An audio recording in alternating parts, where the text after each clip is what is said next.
Happy Thursday. That's right. You get to hear from Kathy and I twice this week. So hopefully our viewers are a little excited about that. If you're not, I'm sorry. It is what it is. But today is really exciting, though, because I don't like walkers. And then what I mean by that is I get concerned about how people use walkers. So we've got a fantastic team with us today who has used some ingenuity, creativity, and innovation to enable walkers to be better. And I want you to stick with us because this is so important. We're going to show how people can get their independence with a walker. And as always, I want to give a thank you to Serenity Engage, the HIPAA compliant app that is enabling families and caregivers and staff in assisted livings the ability to safely communicate in a HIPAA compliant means. So check it out. And as always, thank you to Serenity.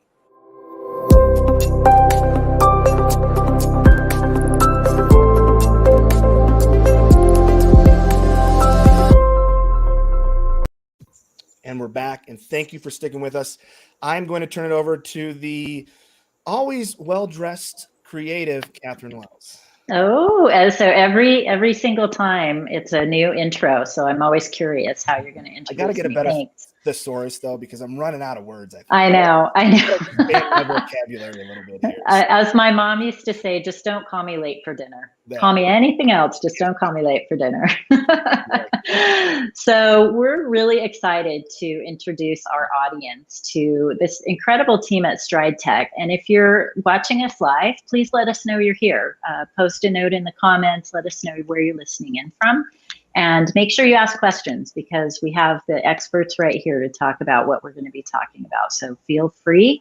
I met the founder of, I guess you'll explain the structure, Tim, but I met Tim at an Aging 2.0 networking event that feels like it was 25 years ago, but it was maybe a year and a half ago, pre-COVID, when we were doing actual networking in person.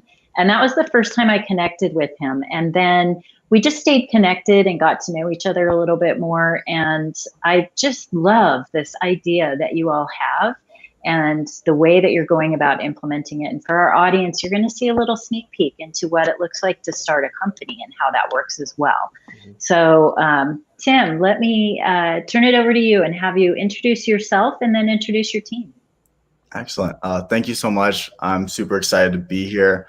I've been, a friend of both Francis and Kathy for a while. They've been a huge help in the development of my company. So I'm Tim. I'm the co-founder of StrideTech. I'm also the chief product officer.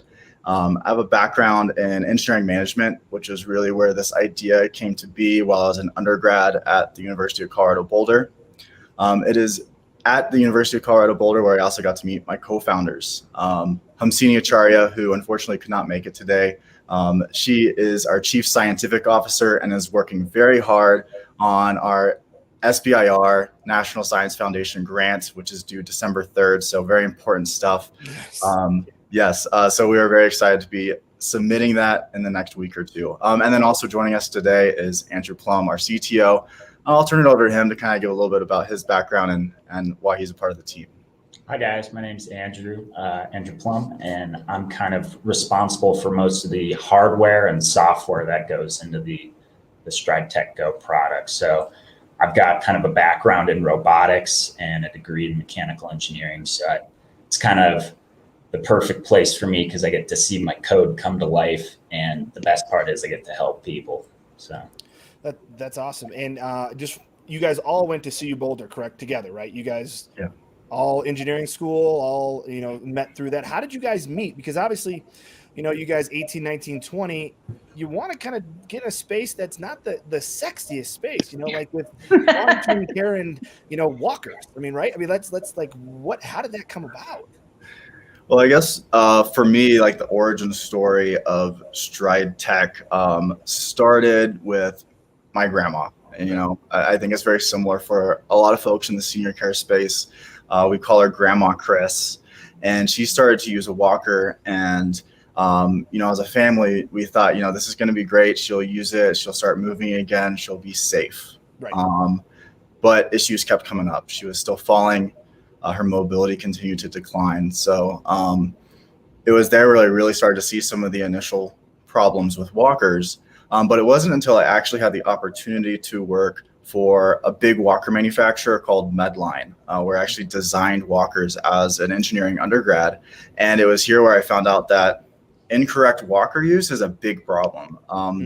It basically comes down to forward-leaning postures. So someone's putting a lot of weight on the walker. They're pushing it way too far ahead of them. And what this is doing is it's putting their center of gravity beyond their base of support. So it's no longer over their feet.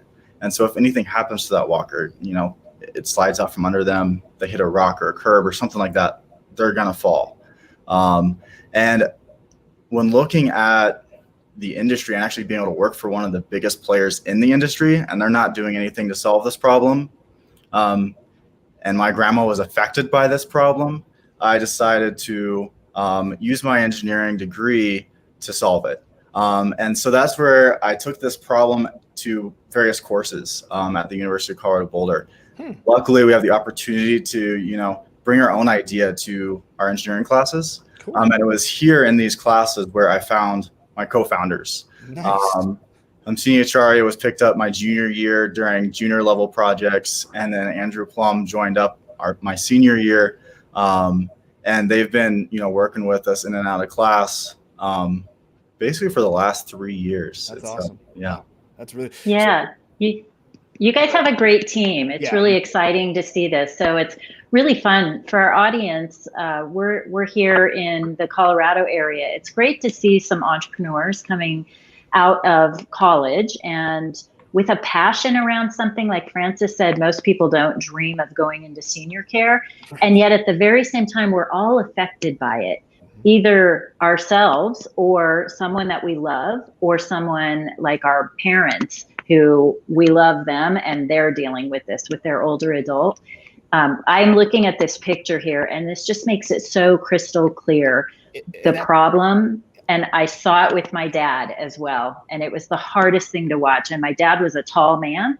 So for him, he was always leaning over. This is a big, big problem. And I wanted to bring this up because I want to ask, you Tim and Andrew as the professionals here, are walkers inherently, I don't want to say unsafe, but inherently a challenge if they're not used right? Is that do we see more problems if someone's using a walker inappropriately than not using a walker at all? Yeah, absolutely. It's a big problem. In fact, studies have shown that around 80% of people who have walkers are never shown how to use it correctly. Wow. So it's a big number. It's a vast majority of people. And so they don't even realize, oftentimes people get it and they think it is supposed to be used as a crutch, as something to lean on. But then what they're not realizing is that they're becoming dependent on the device. They're losing their independence to the walker. And it is deteriorating themselves, so they're not walking as much, and they're still falling, which is a big problem. Right. Within a home health organization, 57% of falls are attributed to incorrect mobility device use. So I just want to hit that one more time. 57%, over half. Yeah. Wow. And that's easily solvable, right? Yeah, and that's the thing too, is when used correctly, walkers are safe, right? They're there for if you have a fall, and that's exactly what they should be used as.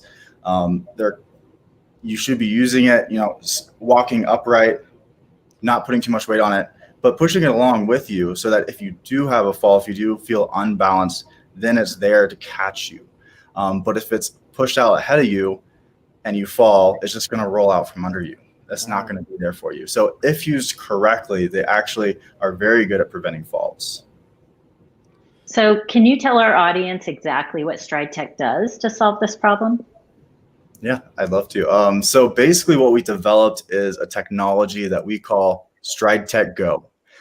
It just attaches to the side of a walker, go on any walker. And what it does is it detects incorrect walker use. So this could be too much weight on the handles or it's too far ahead of them. And it provides immediate vibration and LED feedback, just as a simple reminder to the user to, correct that walker use, step into the frame, and stay as safe as they can. On top of that, we are collecting that data and sending it to their healthcare professional, their family members, their caregivers, so that they can get insight into, how well they're using their walker, how much activity they're getting, how they're progressing. So that way, if there's any problems, then their loved ones or their caregivers can intervene, hopefully before a fall or something, more drastic happens.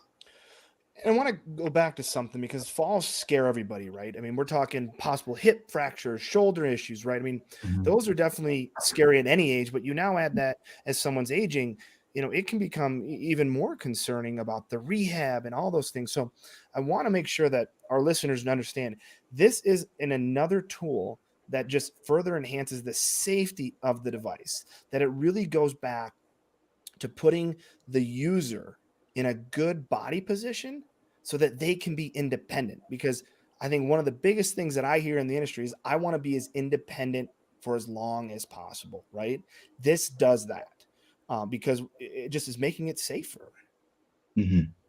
Absolutely. And one thing that we've heard from, talking with both caregivers and seniors themselves is that they're tired of, their son, daughter, caregiver nagging them all the time. Hey, step closer to your walker, stand upright. They feel like it's a burden and they want to take that into their own hands. If they can get this subtle reminder that they can correct themselves without having to have someone correct them, it's giving them that independence so they don't have to worry about their loved one always having to correct them.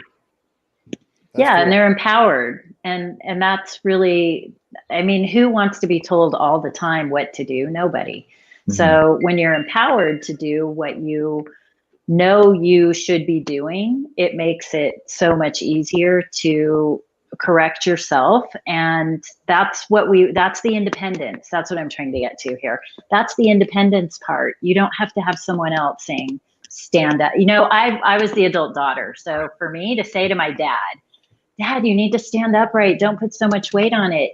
It doesn't help our relationship as a daughter-father. So it really helps to have a device that gives them the sense of independence, and it's a little vibration or something that indicates. And Andrew, I'd love to hear, this is where your robotics came in, right? So what does it feel like for the person using the walker? What kind of feedback do they get?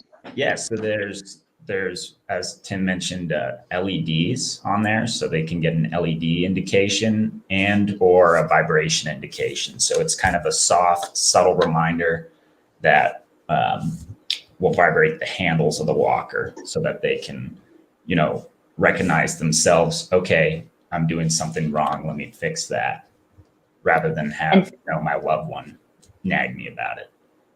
And do they know what they're doing wrong, like too much pressure or the posture? Mm-hmm. So there's kind of different ways that we can set up the feedback. So they could say, if my hips are too far away, then it'll be a light indication. Or if I'm leaning too much on it, it'll be a vibration indication. So it makes it very clear to the user how they can improve.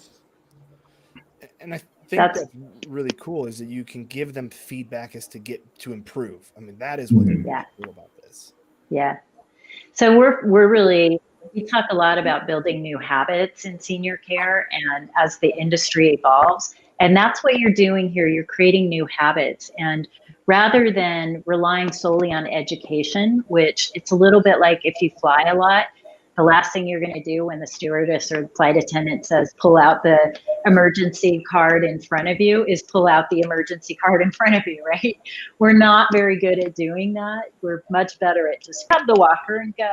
Right. And so without relying solely on educating people, but giving them the constant sort of gentle feedback, it builds a new habit for them that then becomes a long-lasting habit. And that increases longevity.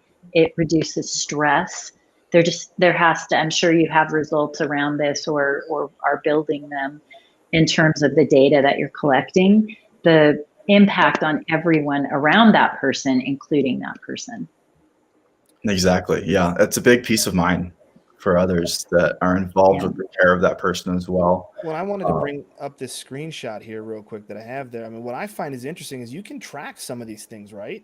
Walkers tipped over, no activity detected for a long period, high nightly activity. I mean, that's kind of cool. I mean, those are kind of important things when someone's living on their own to know, has there been a change in condition, right? I mean, high nightly activity could mean maybe there's a urinary tract infection because they're going to the bathroom more. I mean, that's really cool. Or the walkers tipped over. I mean, I think these are really cool, minimally invasive acknowledgments of what's going on. Exactly. And being able to see this stuff and have that peace of mind might mean, postponing sending your loved one into an assisted living facility, or reducing the amount of hours that you need an in-home caregiver, because you have this peace of mind. You have a technology that's there and monitoring them when you're not and when the caregiver isn't there.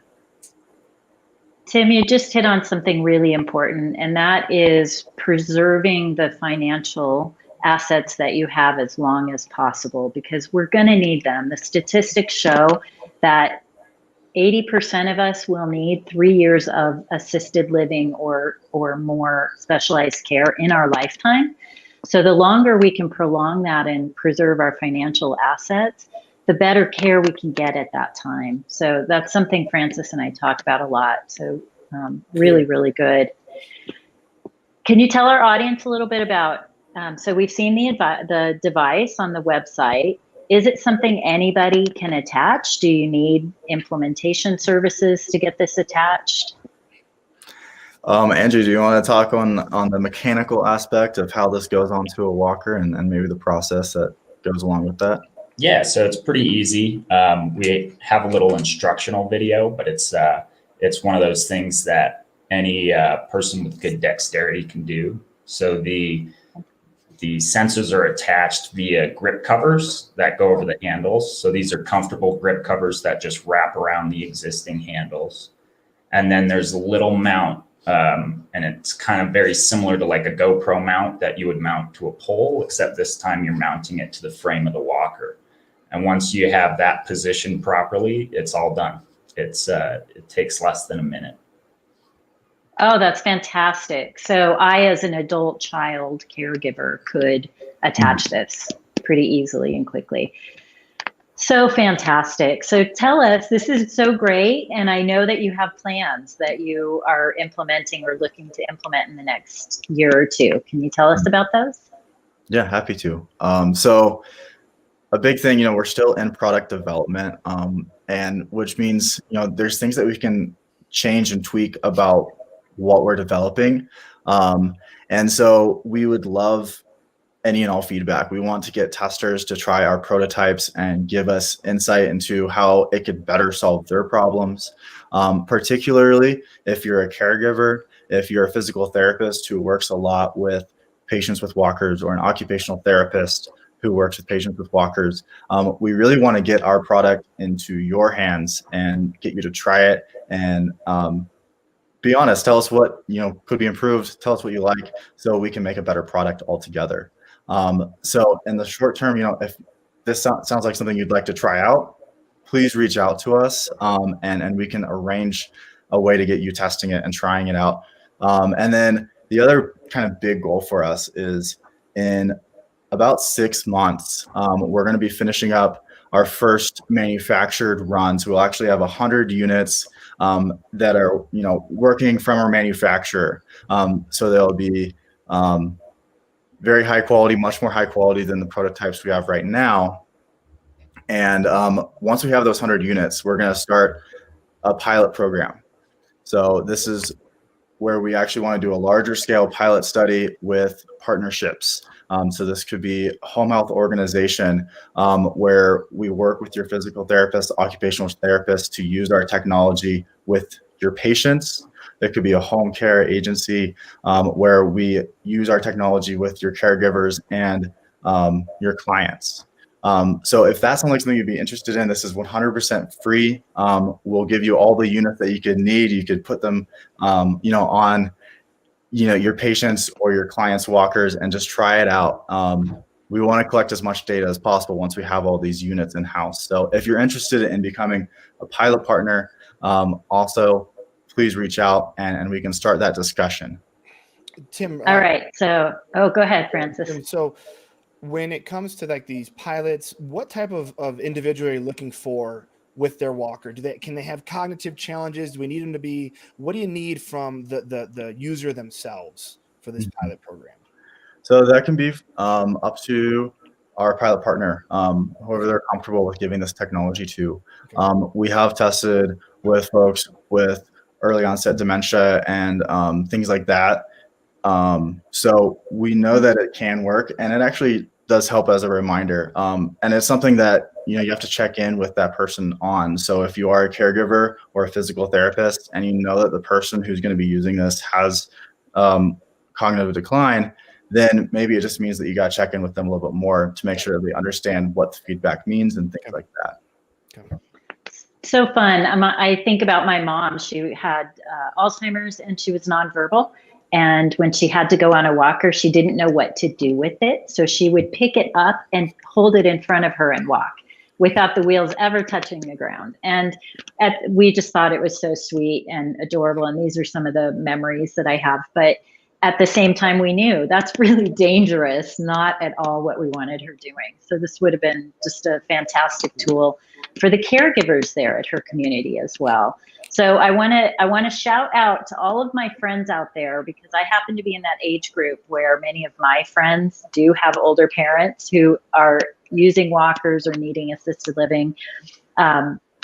Think about whether this is something you'd be willing to just give it a try. It's completely free. They'll send you the device, pop it on your parents' walker, and you'll start to get some feedback and you'll see, kind of have a little better sense of what's going on. Because something I talk about a lot is we can't always rely on our parents' self-report. Yeah. They want to report that things are great and they're doing great. And as the adult child responsible for them, oftentimes, we need to know. We need to have a little bit more insight, or it would be nice to have a little more insight. So I want to encourage you to reach out to them if you're an adult child and this is of interest for a free pilot, and give them some feedback. And also if you're a partner, if you're in home health, home care, assisted living, and you have the ability to have someone attach this really, really quickly and then just help the older adult with it, this is a no-brainer in my opinion. I listen and look at that image and I think,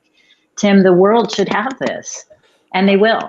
Yeah, and I want to do a challenge of the professionals. And the reason I want to do that is I think a physical therapist, this could give them the ability to track progress, which enables someone to get therapy longer in Medicare. Right? When you're using Medicare as physical therapy, if they look like they hit a plateau, they have to discharge, which could do a disservice to that older adult. But I want to share what I love about this too, is this progress report. You could start somebody, get a baseline, right, of maybe they're leaning over, whatever, they're 60 degrees, lean forward, or whatever that number is. That's your baseline. And if they can show Medicare using this device with the therapy, they're improving, how cool is that? That there's no more guesswork if they're improving, so they can keep their services going longer. That's what I like about it from a professional standpoint. Yeah, it's really great. And this is a really cool feedback here. It really is. And I honestly, I look at this and I think, why didn't someone do this sooner? And I'm sure you guys feel that way too. And it's just so exciting to see you making the progress that you're making. Thank you. So Tim, let me ask you, because we always ask, who do you consider a maverick in your life? Let's see. A maverick. Well, I guess for me, and I know what you're thinking, I'm not going to say my grandma again, even though she is, but for me, it's my parents. Particularly my mom. So she had my older sister when she was a freshman in high school. And before she would have graduated, she dropped out. Before she would have graduated, she had 3 kids. And she sacrificed so much for me and my sisters. She sacrificed her education, a career to be a stay-at-home mom, and raise us. And she always told us, pursue your passions. Don't settle for anything less than you want. And so I'm very proud that, me and my sisters we're all first generation college students. We all graduated high school, graduated college, and we're doing exactly what we want. And that's a big reason why I'm here today. So definitely my mom. Big shout out to Tim's mom. Good for you. Good for Tim, you. how many sisters do you have? 2 sisters, Okay. an older sister and a younger sister. Okay, so you're sandwiched in the middle. Oh, yeah. Excellent. Yeah. I love that. Yeah. All right. So we also ask, what action would you like our users to take or our listeners to take after hearing this? Well, we've touched on it a few times already. You know, reach out to me. I know my email will be included. Yep. Right here too. Got it up here too. So. Excellent. Yes. Shoot me an email. I would love to talk to you about what we're doing, how you could get involved, how you could test our product 100% for free. So I would love to hear from you. And to our audience, this is how products get to market. It's not something that's happening in a black hole somewhere and then suddenly it pops up and it's in market and everybody's buying it. This is how it works. So your feedback, your usage of it and feedback is so critical at this time. I really encourage, Francis and I are all about breaking the status quo in senior living and senior care. And this is a way to do it, is just get out there and give some feedback. So I hope you guys get some good response from this. We're sorry we didn't get to see Humsini, but she's fantastic. Francis and I both have met her. Andrew, it's great to have you on here as well. We so appreciate what you guys are doing. Excellent. Thank you so much for having us. It's been a lot of fun. Thanks, guys. And one thing, both professionals, family, older adults themselves, reach out to Tim. If you're concerned about a walker or that, your independence there, reach out, because the device they have will help maintain that independence longer. And I can't stress that enough. It might be a little scary. I know in senior care, we talk about technology. I get it. I understand that, but this is a device that has a true benefit, that isn't scary, that's going to be an immediate impact, that you're going to see progress in a good way. So I really encourage, let's break down this, this barrier sometimes we have with bringing tech into senior care, and reach out and let's have a positive impact and ignite some hope that we're going to get more people to use their walkers properly. So thank you both. And as always, we really appreciate the hard work you put in, and kudos to how you started your business in college. Kudos, seriously, that is a lot. Yep. Of work. So great job to all, You're inspiring a whole bunch of people right now. Yes. So thank you. Enjoy. Thanksgiving is next week. So in case anybody's losing track of the days like I am, it is Thanksgiving. So hopefully everybody does it safe, responsibly, given the era we're in. But we do wish everybody a happy Thanksgiving and have a wonderful weekend. And you too, Andrew, Tim, thank you so much for joining us today. Thanks. Happy Thanks. to be here.